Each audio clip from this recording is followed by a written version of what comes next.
The real ones, the ones that we can really call educators, actually learn every day.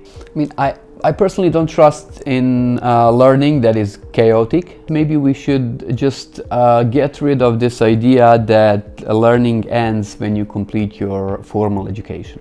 I really felt in love with instructional design.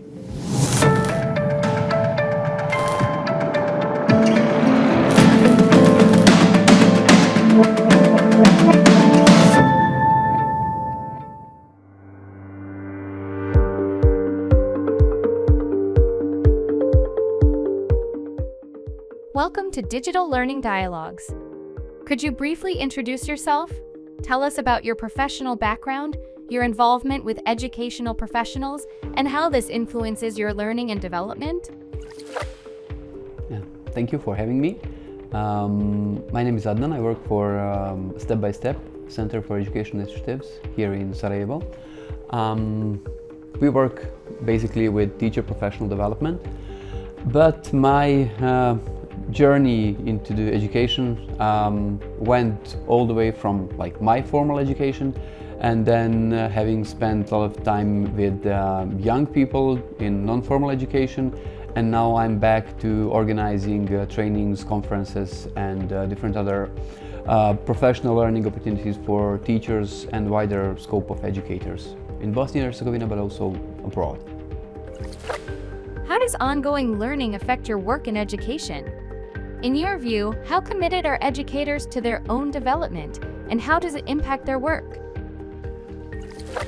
I think that being the educator and being a professional in the education, it really requires you to keep on learning without stopping. Actually, you have to keep improving yourself and be able to learn and relearn during the process. My experience concerning the education goes into two perspectives. My own style of learning, which also influences the way I learn at my work, but also in this professional part when I am in contact with different educational professionals such as subject matter experts, teachers, academics, and different other professionals. I think that the real ones, the ones that we can really call educators, actually learn every day. And it is something that really tells more about how humble they are, and that this general approach really enables them to be closer to those who are students at some point. And also we can really see some bad examples of people who call themselves teachers and actually have stopped learning themselves long time ago, but they still keep the title. Based on your extensive experience with the youth, do you believe that having a regular and structured learning routine is crucial for their development? Or do you see value in a more fluid and unstructured approach to learning that could also lead to positive outcomes? I personally don't trust in learning that is chaotic. I think, creative learning, something is can work for me, but you really need to have a learning routine in order to real learning to happen, to take place. And regardless of means that you provide yourself with learning, you really need to establish some kind of practice and some kind of steady actions that you do during the longer period of time in order to acquire a deep understanding of a topic, or to practice your skills, or to become more proficient and gain some level of mastery in what are you trying to actually learn. What kind of chaotic learning I do myself is what some people call disposable learning. So you learn something just to complete some task, and then you dispose it because you no longer need it. So that is the only, let's say, option where I would approve this kind of chaotic learning. But besides that, it all comes down to having routines and being able to concentrate and to dedicate more time and dedicate more your attention towards what are you actually trying to learn. Can you share an experience from a project that taught you valuable lessons? Perhaps one where you faced challenges but learned significantly? I might say that my experience with e-learning could be labeled as some kind of nice example to share, because I was coordinating one non-formal education leadership project for young people, and we decided, okay, let's try to do some things digitally to experiment with that aspect or that field of learning. And at some point we started very naive, and we thought that okay, it's gonna be easy, you just have to put some materials online, people will read it and everything will be fine. And guess what, it didn't happen. But then the entire thing regarding pandemics happened, but we managed to draw upon this experience where we realized that e-learning is not something that you do just as a side thing, but you really have to think through it and give really good attention how to structure the content and how to make it more engaging and more interesting in that context. And it really helped us to, when we really started doing e-learning on a more serious scale, it helped us to see, okay, these are things that we need to pay attention, these are things that can be done differently, and to have some kind of no-goes in terms of, okay, definitely we should not go into direction of just pumping people with the content. We really have to, filter it and narrow it down to what really is important, and then to put an effort into how to put those things that really have some quality within them, and not just give a bunch of content to the people. E-learning is a term you often mention, and it's one that I'm particularly fond of. That's why I'm called Ellie. Could you tell us more about instructional design? Also, what do you think education professionals today know about instructional design? And could a deeper understanding of it make their teaching more effective? I discovered instructional design. I was working in education for quite long, in non-formal education, completed my own studies and everything, but I haven't actually knew about this idea of instructional design. And at some point I stumbled upon it, and I realized that I've been doing it for some time, but I didn't just call it instructional design.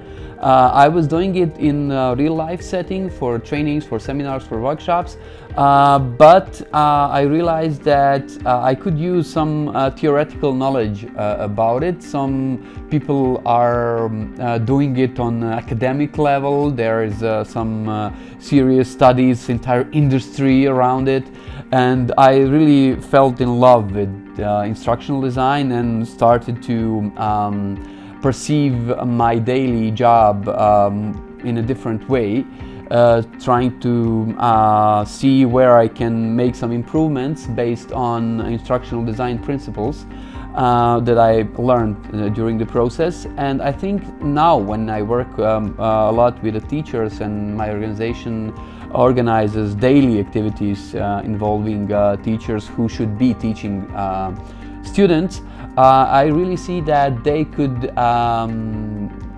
have real usage of instructional design principles when designing the classes.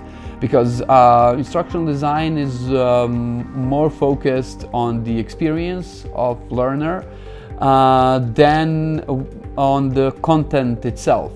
And what we see among teachers is their obsession with content. I have to deliver the content. And in the story of instructional design, there's one person, it's called the subject matter expert. but it's totally something different than instructional designer. So if a teacher could combine this kind of two hats, one of instructional designer and the other of subject matter expert in the subject that he or she is teaching, I think it would be great opportunity to improve teaching, but most importantly to engage students more in their learning, and also to take care about how do they actually experience learning something, because it can really shape our worldview, and it also can lead us to hate certain subjects or certain topics depending on the way how they are presented to us, how do we get involved in learning activities. And I think that there is a huge potential for instructional design entering educational system, this formal educational system in future. I think there's a space for that. During COVID-19, many organizations turned to technology for learning, but often with negative results. Can you discuss why that might have been and the importance of using technology correctly in education? I mean, people learn from the experience, but if you have a wrong experience, you will learn wrong things from it. I would sum it as the main idea of COVID education. They call it online learning. It's not online learning. You know, it's a very bad way of doing online learning. So if you try to draw some conclusions out of it and you consider it that is what it can be, then you're wrong. I think that what we had in COVID is just like emergency response, and it is not based on really good examples of how online learning or e-learning can be done in high quality, and what some future perspectives in online learning should include, going back to your previous question, is these instructional design principles. If you apply them, at least some of them, you get direct improvement in the outcome, in the learning outcomes with students. So it's kind of science-based. But if you just do it because you don't know where to start, and you actually don't know why are you doing it, you are doing it because somebody told you to do it, then you will not be able to deliver good quality content. You will not be able to have students on board to get in what you are actually trying to convey. And in general, what you get is this bad attitude, bad image of online learning, which doesn't have to be like that. There are serious online learning projects all around the world that can be used as a good example of providing individualized approach to learning, having students following their own pace of learning, having possibilities to access some content that they would usually not have an access to, or stuff like that. So I think that we should also think about not reflect on a single experience of COVID education when it comes to e-learning, but we also should consider other contexts of trying to put e-learning as a really good addition to face-to-face learning. Can you offer 2 or 3 pieces of advice for educating future generations for jobs that don't yet exist? How should new generations approach learning to prepare for the future of work? As first advice, maybe we should just get rid of this idea that learning ends when you complete your formal education. It's not something that is any longer relevant. Secondly, I think everybody should realize their own responsibility for learning. because even when you go to school, in the same school, some people learn and others don't. So actually the same teacher, the same circumstances, or more or less the same at school in particular. And yeah, some people do learn and take responsibility for their own learning outcomes and goals, and other people just don't. And maybe third advice would be to read broadly, to keep the curiosity, and to be able to, let's say, transfer what you have learned in one field to other field that you might be trying to develop your career further and stuff like that. So not be this, Germans have this saying of Fachidiot. I mean, not be really strict in just, I know this one thing and I do it good, and when it comes time that it's no longer relevant, oh, then you have a problem and what to do with it.